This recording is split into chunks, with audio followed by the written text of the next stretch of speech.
তো হর হর মহাদেব। তো শুভ সকাল বন্ধুরা, সবাই কেমন আছো? তো এখন দেখতে পাচ্ছ বলুন ড্রেস পরে চলে যাচ্ছি জল ঢালতে শিববাড়ি। আমি মা বউ তিনজন মিলে চলে আসলাম টোটোতে। এখন এখান থেকে চলে যাব সোজা শিববাড়ি বাবার মাথায় জল ঢালতে। যেহেতু এটা শ্রাবণ মাসের লাস্ট সপ্তাহ, তো যেতেই হবে আমাদেরকে। তো পৌঁছে এখানে দেখি প্রচুর ভিড় পড়েছে, একদম রাস্তার থেকে একদম নদীর ধার পর্যন্ত। তো যাই হোক, হঠাৎ করে লাইনে চলে গেলো আমার মা আর বউ। তো তারপরে আমি বাইরে দাঁড়িয়েছিলাম আর ভিডিও করছিলাম। দেখো কেমন যে বড় লাইন, কতক্ষণ টাইম লাগবে জানি না। তো অনেকটা পর থাকার পরে মন্দিরের ভিতরে চলে আসলাম।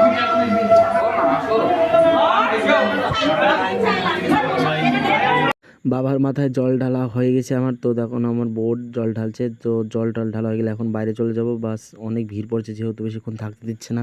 কিন্তু আমার মার এখনো জল ঢালা হয়নি, তো মাও ঢাললো।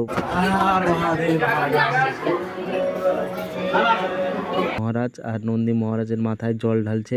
জল ঢালার পর সবাইকে দেখছি কানে কানে কি একটা বলছে। দেখো আমার বউ তাই সেম ওটাই করছে, কানে কানে কি বলছে। যাই হোক, কি মনের ইচ্ছা, তো বললে পূরণ বলে হয়। তো যাই হোক, জল ঢালা কমপ্লিট, আমরা এখন বাড়ি। তো হর হর মহাদেব।